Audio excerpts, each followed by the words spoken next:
Okay, hello everyone. How are you guys doing? I hope you guys are doing okay. In these occasions, I would like to talk about hortatory exposition. This text is actually another series of exposition texts. We know the other one we have talked about before the exam. It was analytical exposition. Um, the coverage for today, actually, we will cover things such as the goal of hortatory expositions, like what is it for, the functions of this text, what is it? And then the next one, we're going to talk about generic structure and also language features. Um, you see, I need you to keep in mind, when you watch this video, I would like to remind you to still compare, not to still compare, um, to keep in mind the knowledge of analytical exposition so that you will know, the difference between that text and also this one. I believe that we have talked here and there when we were in a class um, about this text. Kita sudah cerita soal itu ya ketika kita di kelas. Jadi I believe that you will not have a problem. I already give you a sneak peek of what is the ending of this text. Itu ada recommendations, but let's start with the beginning. Kita punya apa sama di sini introduction, ada intro paragraf. Jadi intro paragraf ini adalah awal mula dari essay eksposisi ya. Di dalam teks ini tidak ada bedanya dengan analytical expositions in a way that you have to tell the thesis statement. Kalian sudah berhasil kemarin di analytic. I think you will have no problem in this. Hanya ada sedikit saja yang berbeda ketika kita menyatakan thesis statementnya gitu. Emotional masih ada. You still can use, I think, in my opinions, you also can use the preview atau bukan can use. You should use the preview, dan kalian tuh di introduction perlu menambahkan sesuatu yang mengandung kata harus gitu loh. Jadi kita harus menyarankan sesuatu. Di dalam bodinya, of course, kita masih sama punya series of argument untuk ngedefend topik sentence atau thesis statement yang sudah kita buat begitu. Dan aturannya masih sama, satu argumen itu harus 1 poin. Satu paragraf itu harus 1 poin pembahasan. Jadi jangan satu paragraf isinya semuanya ada. Jadi di dalam satu paragraf argumen ini, kawan-kawan harus punya ada main poinnya apa atau topik sentence-nya apa, kemudian ada support-nya, supporting point-nya, kemudian ada detailnya supaya kita bisa elaborasi begitu. Kemudian kita the rest of the things you can read there itu harus mengandung konektor, harus ada mental verb seperti kayak think, gitu, believe, harus ada.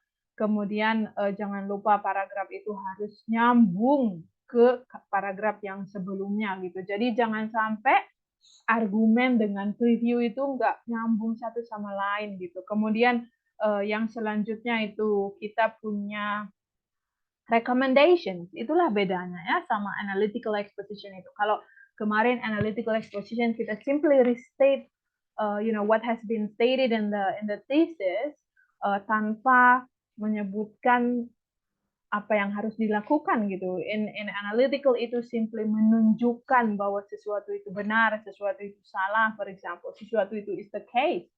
So in this place, in this part, recommendation, you simply summarize what has been stated. Kemudian kalian harus recommend something. Usually itu in line dengan thesis statement.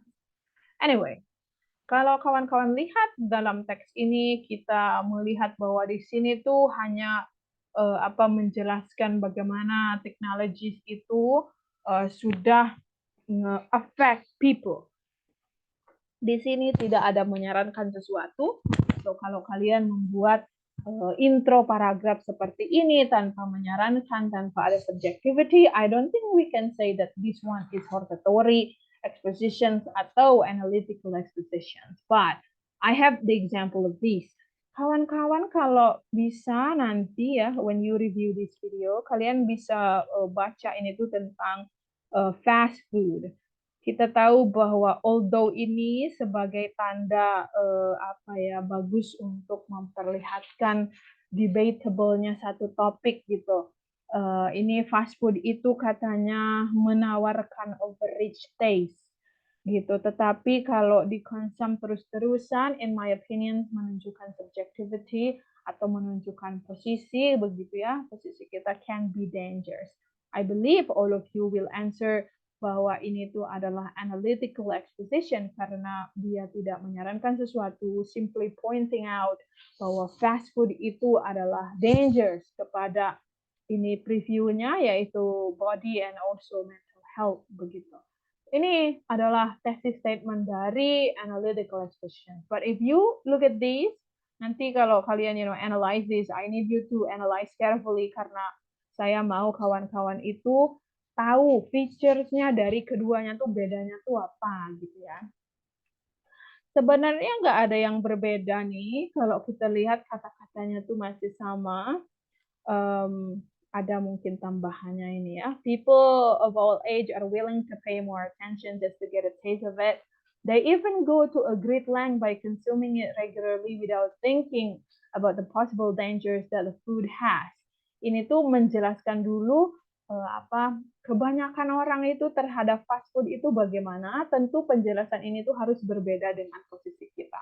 In my opinion, these habits shouldn't. Nah, itu adalah feature pertama dari hortatory in a way that ini tuh shouldn't itu ada kata gak boleh gitu ya. So, tidak harus cultivated. I think selanjutnya ada ini, people should stop consuming the food because it can harm their body and affect their mental health. Dari intro ini nggak ada bedanya, dua-duanya melibatkan posisi menjabarkan general statement ya. Jadi orang lain itu bagaimana sikapnya terhadap ini, terus kemudian kita tuh bagaimana. Jadi kalau analytics simply menunjukkan bahwa itu dangerous, we do not actually say anything. We do not say something to be done, tidak. Tetapi di analytic ini simply menunjukkan saja. But in hortatory expositions, we actually tell them that it should stop. The consuming habit of fast food should, stop because nanti jelaskan previewnya apa. Kemudian yang selanjutnya, berarti dari sini kita bisa menyimpulkan bahwa social function, tujuan dari hortatory exposition itu adalah to persuade, masih sama aja, tetapi kedepannya bahwa sesuatu itu should, harus atau shouldn't be the case, should be done or should not be done, for example. Nah, untuk generic structure-nya itu ada thesis, ada title, ada thesis statement, kemudian ada argument, kemudian yang terakhir itu ada recommendation, begitu. Jadi ininya masih AE, padahal ini sudah recommendation, harusnya hortatory exposition, sorry guys. Ini adalah contohnya, ini ditulis oleh siswa kelas 5 gitu, yang very simple. Tesisnya, I think, subjectivity that we know, kemudian children should go to school. Jadi klaimnya bahwa siswa ini harus pergi, anak itu harus sekolah gitu. It makes a place where they can learn, make friends, and have fun. Itu adalah preview. Kalau nanti kalian lihat sebenarnya kayaknya previewnya enggak gitu ya. I don't know if it's semuanya. They don't go to school. If they don't go to school, children may never learn to read and write. This mean, ini adalah poin utama. This mean that they may not get good job or any job at all. At school, children can learn about lots of different things like math, science, famous people in different countries. At school, you can also play sport and go excursions to visit interesting places. This is why children should go to school. Making friends sama have fun mungkin tidak terlalu elaborated ya. So in conclusion, that's why children should go to school. Simply we restate and we recommend something. Ini juga ada contoh tentang changing the flag. Ini there are a couple of reasons why I think we should change the Australian flag. First, ini adalah previewnya, ini adalah intro paragraph. Kemudian kalau kawan-kawan baca, ini adalah ada argumennya. Ini adalah dibuat oleh year 4, berarti ini bukan tujuan kawan-kawan harus menciptakan teks seperti ini. Of course, we expect kita bisa menciptakan yang lebih panjang gitu ya, lebih elaborate lagi begitu. Tapi bottom line-nya kalau misalkan kita, sudah habis. Bottom line-nya, kalau misalkan kita ingin memahami tentang hortatory, itu dari segi language feature yang kalau kawan-kawan lihat di sini, ada penggunaan kata should, kemudian ada penggunaan simple present gitu kan. Kemudian ya simple past juga bisa dipakai sih kalau misalkan pointing out support biasanya untuk support gitu ya. So, kalau sekali lagi saya mau coba simpulkan, dari kalau kita mau bikin hortatory ini, kita harus punya thesis statement sama kayak analytical kemarin, harus ada general statement, harus ada ica-ica dulu, kemudian abis gitu harus ada thesis statement in a way that dia itu harus punya subjectivity, kemudian dia harus ada preview, tapi di dalam thesis statement ini bedanya kita tuh harus ngerekomendasiin sesuatu, jadi harus mengandung kata should, atau should not, for example, atau menggunakan kata lain yang memiliki arti yang sama. Kemudian argumen itu harus didevelop sesuai dengan previewnya. Kemudian dia itu harus dijabarkan menggunakan kutipan. Kemudian yang terakhir kita bisa juga menyimpulin dulu keseluruhan apa yang sudah disampaikan. Kemudian at the end of the sentence atau at the end of the paragraph kita rekomendkan sesuatu. I think tidak ada perbedaan yang signifikan, hanya rekomendasi saja. Jadi redaksi kata di thesis statement-nya menggunakan kata should atau kata lain yang memiliki arti yang sama. Oke, selesai dari video ini saya akan menyiapkan satu teks. Saya sudah menyiapkan actually satu teks yang harus kawan-kawan analisis, dan ini akan menjadi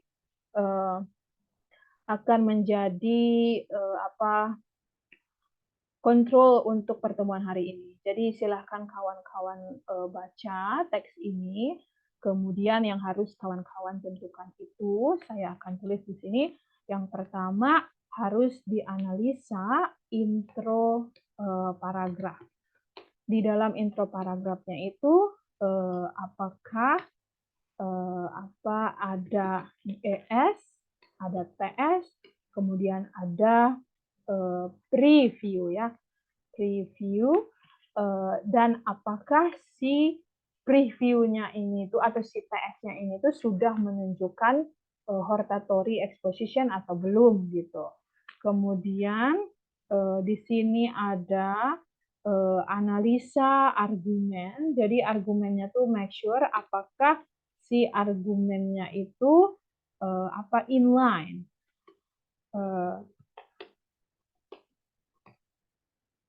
Apakah argumennya itu inline dengan preview. Kemudian conclusion-nya itu apakah ada merekomendasikan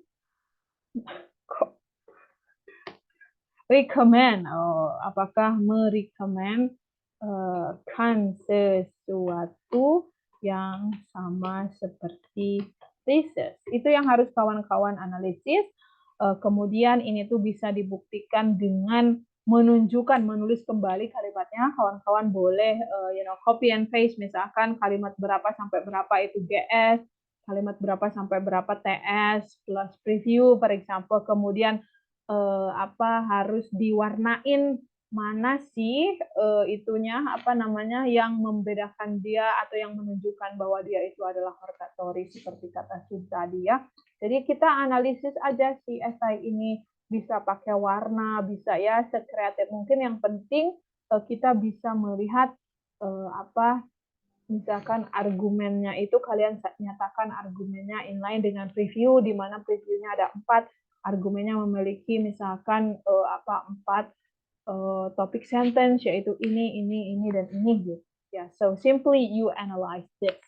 Gitu. Oke ya. Kemudian apakah yang terakhir itu reference? Reference. Apakah referensinya any problem? Any problem dalam hal ini apakah yang ditulis di dalam in-text citation itu, in-text citation itu maksudnya ini ya, apakah semuanya tertera di dalam referensi yang dia tulis atau tidak.